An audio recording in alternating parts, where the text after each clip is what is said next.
and welcome to the program, Chuck Morse, Left Right Radio. And my guest is Dr. Richard Kradin. He's the author of Out of Control, Apocalyptic Psychology in the Age of Trump. Richard Kradin is a Harvard professor. He's a senior physician at Mass General Hospital, a trained psychoanalyst, and he is the author of our book, which I will briefly hold up so you can see that. Excellent book. Richard, thanks for joining me today. Oh, thank you. Richard, I've seen a lot of books over the years that have done a psychoanalysis and have intersected psychology and politics, but they tended to focus on conservatives and on the right and just take a look at their psychology, going all the way back to the Frankfurt School at Columbia University, where they said that conservatives are secret fascists and all that kind of stuff. But your book is a lot more balanced in that you take a look at both sides and you define an intersection between the ideological beliefs and what makes up the psychology of some of the people that embrace that belief. And you seem to be suggesting that there has been an enhancement in ideology that is somewhat devoid of practical understanding since the election of Trump. So comment a little bit on your thesis for starters. Well, first, I think politics, like any other endeavor, has a psychological basis. And what I've been struck by over the last several decades, actually, is a kind of change in the mindset institutionally in various places, where I think there's developed an increase in intolerance for the expression of ideas. And so there appears to be an almost obsessional focus that wants to expunge certain ideas from the marketplace. And that's been exacerbated, certainly made much worse, I think, since the election of Donald Trump. Probably for a variety of reasons, but Trump is a charismatic figure, a controversial figure. He's not a very controlled figure. And I think one of the things that you see on the left is a great desire to control what's going on in the environment. And then Trump just flies in the face of that mindset. So I think he is an existential threat, if you will, to their psychology and their sense of well-being. No, I think that's a brilliant insight in terms of this, desire, I would suggest more on the left than the right to want to control a situation politically, and that would dovetail to perhaps the internalization of that personally by people. And I've noticed also the increased rancor. When I started doing this, I started at Tufts University doing a radio show back in the late 90s. And I'm on the right, but I had a lot of liberals on my show, including Professor Noam Chomsky and many others. And while we didn't agree on things often, we all kind of got along. There was a civil conversation. There was, ribald talk sometimes, and students would come in and they were interested, and there was a lot of debate. And then recently, like Rumpelstiltskin, I went back to Tufts and got a show right after the election of Trump. And the atmosphere was like night and day. There was no, the students were afraid to talk to me. Liberal guests would not come on with me. They wouldn't return my calls. And these are people that know me. And then eventually the anti-bias police reported me and warned me that I would lose the show. And because some student was triggered by something I'd said. And I'm very careful to talk in loco parentis. I know it's not AM radio. I don't do that. But the result was that they moved the show to 3 o'clock in the morning. So I just left. But the atmosphere has become, as you say, it's extremely intolerant, extremely controlled. There's this desire to totally control the debate, and that anyone who deviates from the sort of the received wisdom is called these very damaging names and reported. Well, I think one of the was a psychoanalyst many years ago who was informed by one of my supervisors was to beware of nice people.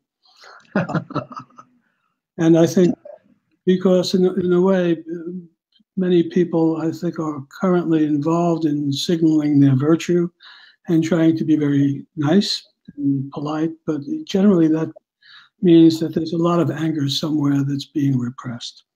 And I think what you're seeing is that anger is being released now, and the target is anyone who has a conservative perspective. So the whole political correctness movement, the whole idea of expunging speech, making places safe, this concept of microaggressions, these are all obsessional tactics that I think are meant obviously to control others.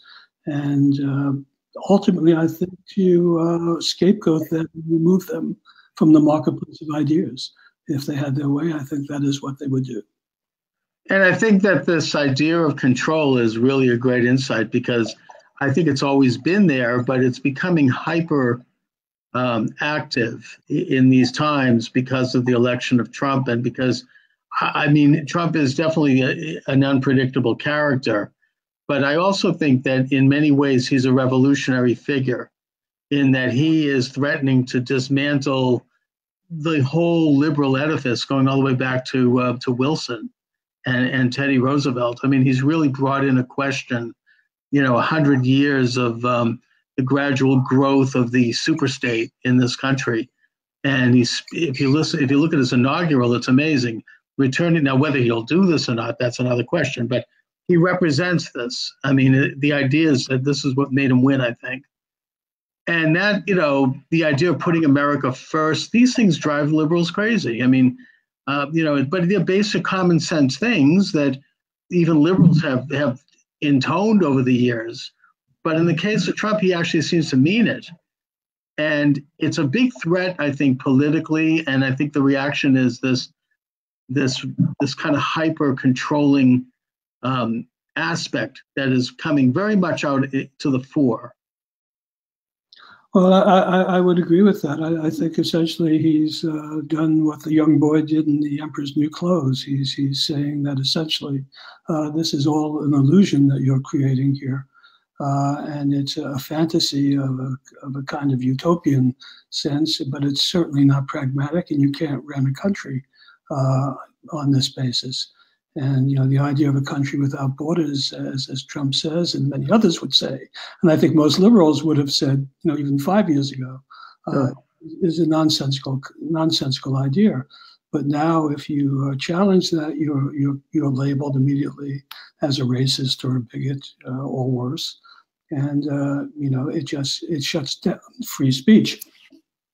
And I think the biggest problem that we're encountering here is at some level enabling that behavior by not standing up to it more forcefully and not making it clear that it's not going to be tolerated in a free liberal society.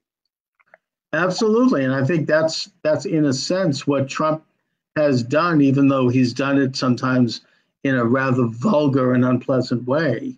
And he certainly can be cruel, but he does stand up to this control, this political correctness control, and he goes, no, I'm not going to have that. I mean, I thought that, just something that really struck me when he first started running is that a reporter said to him, he goes, aren't you concerned that you're going to be labeled as a rich guy like Mitt Romney was labeled, and that you'd be super rich? Because and Romney, of course, tried to run away from that, and and Trump goes, no, Romney's not really rich. I'm rich. I was like, wow. To me, that was like an eye-opener.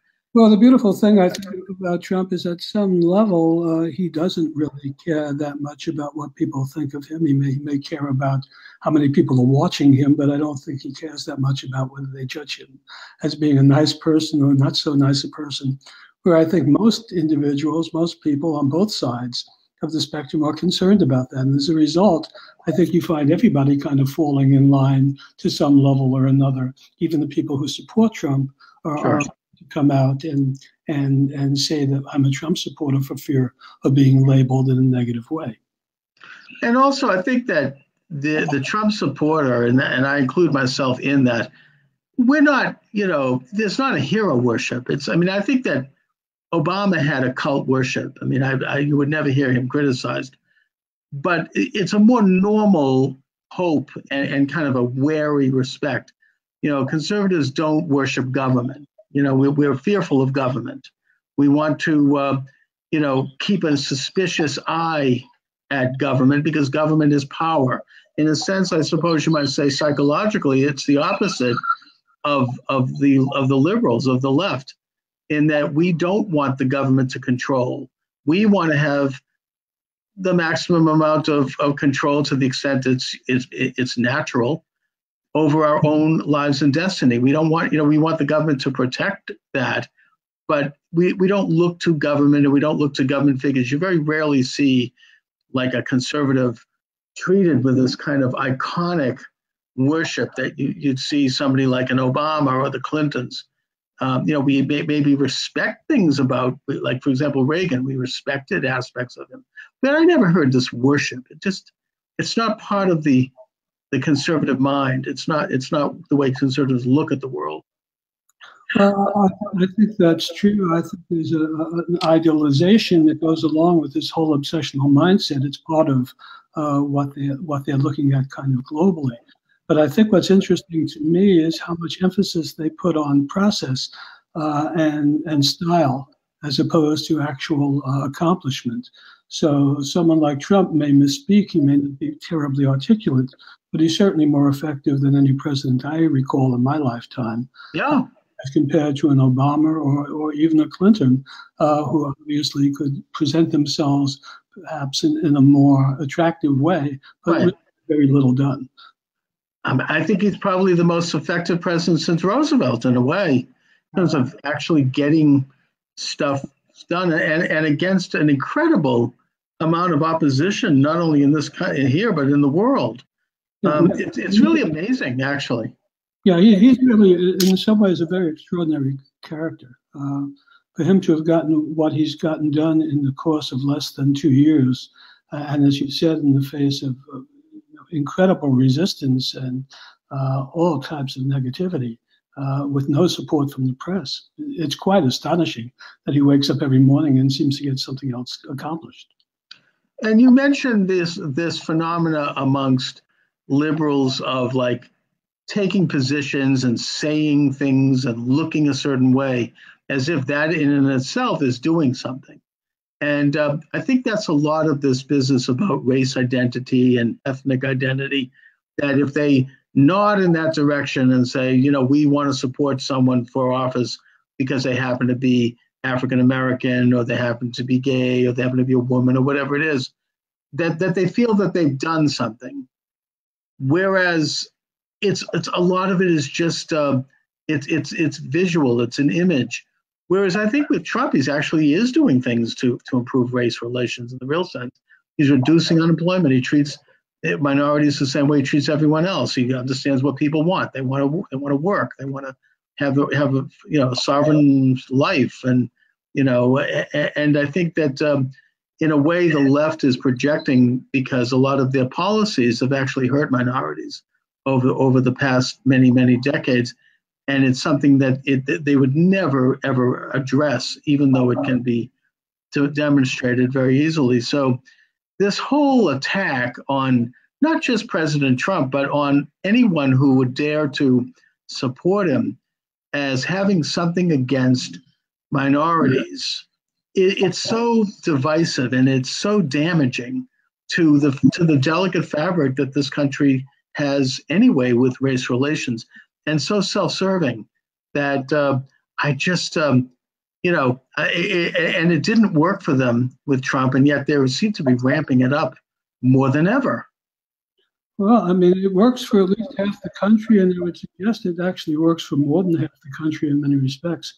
I'm not sure I've been able to clarify in my own mind, and I think I try to make the point in the book, why race relationships have been raised to the level that they have of importance in this country, how questions of gender or homosexuality or LGBTQ rights, these are issues that are really of minor importance, I think, to most people in their everyday life.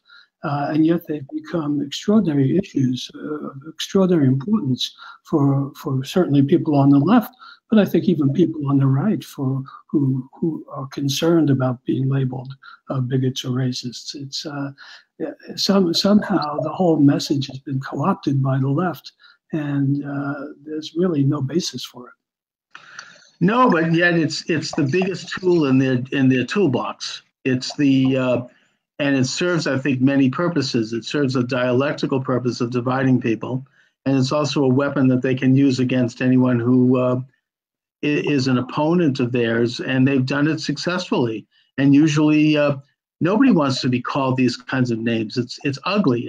It's damaging. It could hurt your career. It could hurt your reputation. I mean, so. Conservatives buckle under the pressure. They get weak-kneed in the face of that, and I understand that. College students keep quiet because they don't want to bring on that kind of attention to themselves, so they keep their heads low and they get through college. And, it's really tyrannical, actually. And I think that you mentioned earlier this business about microaggression theory, which was actually first coined by Harvard professor Charles Pierce back in the 1980s, and now has become mainstream. And it's the ultimate tyranny because you can take a look under a microscope, by definition, micro, at someone and detect like a racist gene or project something that because they looked at something a certain way or they, some little nuance, therefore they're racist. And I mean, talk about a level of control. And I've never seen anything getting this bad. Well, I think the first thing to understand psychologically speaking is that when you run into individuals who make these types of accusations, these are essentially what we call projections. And these are individuals who actually are racist themselves, are bigoted themselves, and on the surface, clearly they're not. But if you scratch the surface, that's what you find. And as a result of that, you see this tremendous anger being directed at other people. There's no other way to explain it. Yeah. I mean, I think it's that I don't know if they're racist, they're race obsessed, I would say. No, I would say they're racist. Really? Okay. Yes, I would. I would say that when you try to actually get underneath the surface of them, that's indeed what you will find. That they're condescending, both to minorities, that they're condescending to people of different genders, despite the fact that superficially they certainly will be embracing them. But there would be no other reason to see this level of anger if there wasn't something that was truly bothering them internally. I mean, that's just general psychological. It's like the old Shakespearean saying, methinks the lady doth protest too much. Absolutely. That's exactly. There's certainly this kind of condescending white man's burden attitude, which is racist. I mean, that a black person somehow needs to be managed by the great white administrator. I mean, they don't know any black people. I mean, they don't realize that, people have just the same interests as everyone else. I mean, this whole business about, that they can't have reasonable voter registration because somehow a black person can't get a license. I mean, how do you buy a pack of beer without a license? It's ridiculous. It's just it actually is a demonstration of a kind of the Rudyard Kipling late 19th century white man's burden view of minorities that they need to be ministered over. Well, I think it's part of the end goal of progressivism. It always has been since Wilson. It's just becoming extreme. The idea is don't you worry about it. Let the government worry about it. We'll take care of you. And it's certainly true for how they've treated, the African Americans in all of the cities run by the Democratic Party for the last 60 years. Absolutely. And so there is this underlying condescension, and there is this underlying racism, bigotry on the part of the Democrats, on the part of the left, except it's unconscious. And as a result, it gets projected onto conservative figures with a vengeance. And and it's a it's a classic example, as you say, of Freudian projection.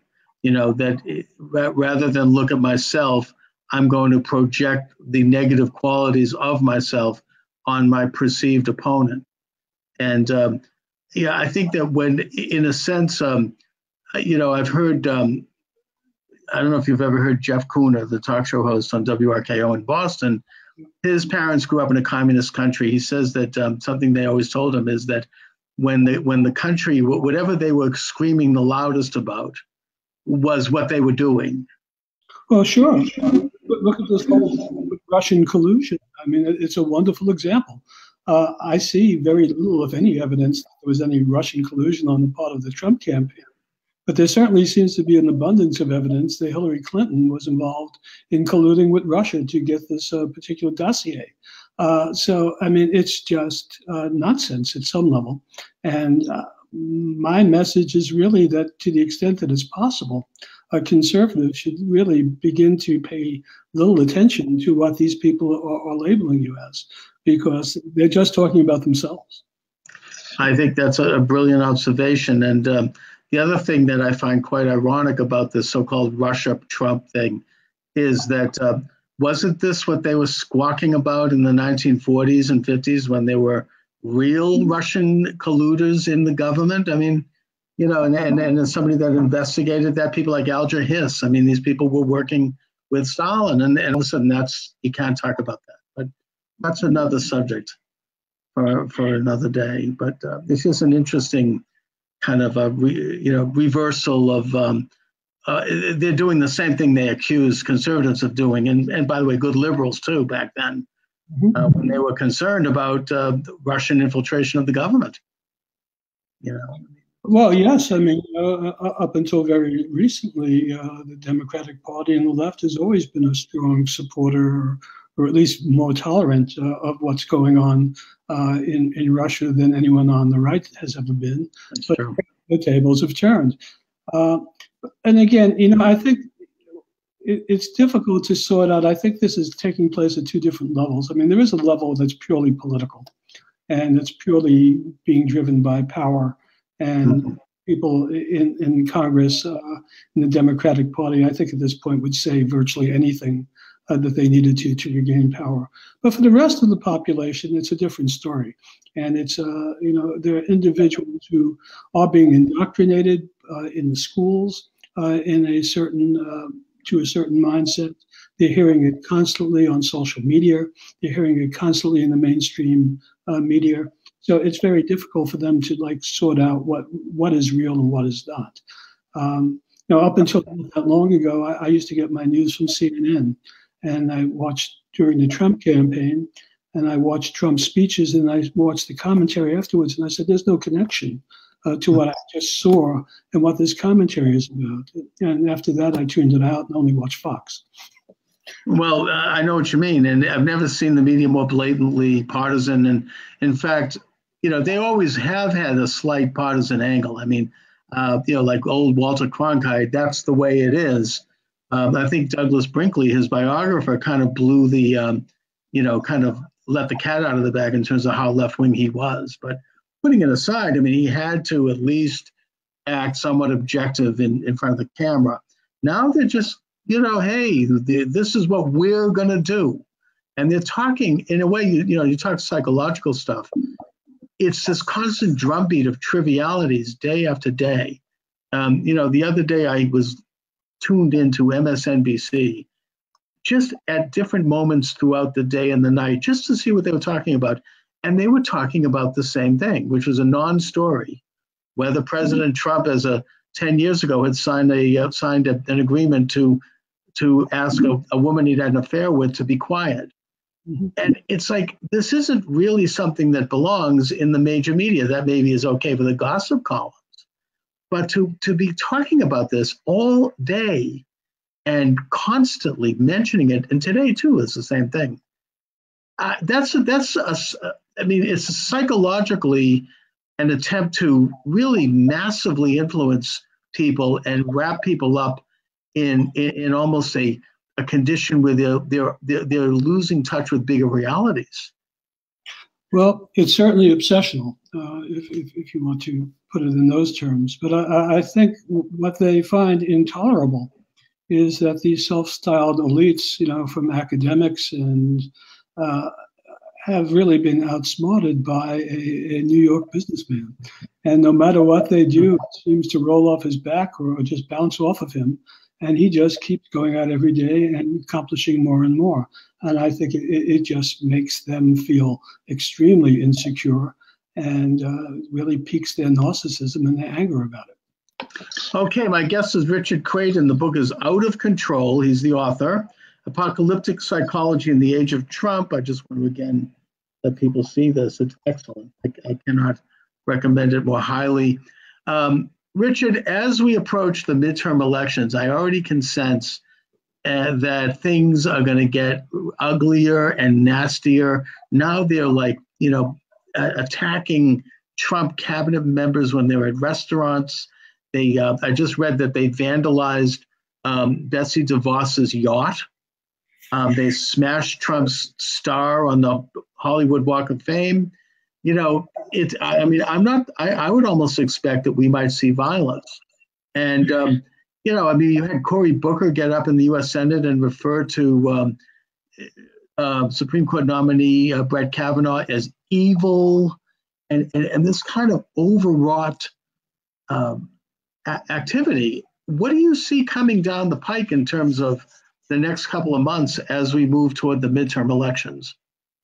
Well, I wish I could say I saw something good, but I don't. And it wouldn't surprise me if things do get violent. But I think, again, the message has to be, it would be like having a child having a temper tantrum.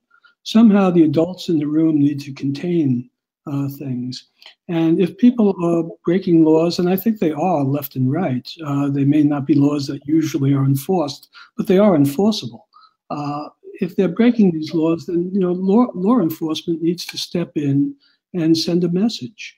And if people are invading your space in a restaurant, the proprietor of the restaurant should be calling the police to get these people out of there. Somehow that doesn't seem to be taking place, and I'm not sure why not. There are even things that Mr. Trump could probably do to help diffuse some of these things, and he doesn't do. So. Right. I'm not quite sure why things are being allowed to foment to this level where it is going to erupt into some form of violence. But that seems to be what everybody unconsciously seems to want to see happen. Well, if they really keep pushing the envelope, they're going to, I think, ultimately shoot themselves in the foot, because the average Americans who are neither left or right, who are just they're just generally interested in the welfare of their country and of their lives. They're going to see it. They're going to see this for what it is, and it's going to turn them off. At least that's my hope. I don't know, but that's what I hope is coming down. But anyway, Richard, please, because we're reaching the end of the program, please let my listeners know where they can get your book. If there's any website you'd like to give out, any information about you, please do so. The book is available on Amazon. It's available at Barnes & Noble, and that would be the best way to get it. And other than that, I don't think there's any other information that I need to convey. Richard, how is it that you're at Harvard? It's a good question. I've been there for a long time, and I've seen it undergo a progressive change, and I guess along the lines of what we're talking about, from my perspective, not necessarily for the better, but it is what it is. I'm at the age where I'm about ready to retire, and so it's tolerable at that level. And I would like to be 10 or 15 years younger than I am at the moment. One of the sad things is, I work at the medical school, and I wouldn't want to detract from the level of care being at the hospitals or the level of medicine that's being taught. But the institution has become politicized. And a hospital, for instance, where I work at Mass General, in the past, not a political institution. It was a place where doctors of many different opinions practiced medicine, and everyone was entitled to their personal views. It's not that way anymore. It's become a politically correct institution, like so many academic institutions. It's an extension of Harvard. And so free speech at the institution is not what it used to be. Yeah, and this whole the business of Trump's success has really triggered a lot of people. I actually had a therapist who told me that he would not see me anymore after Trump won. and he was completely unglued over it.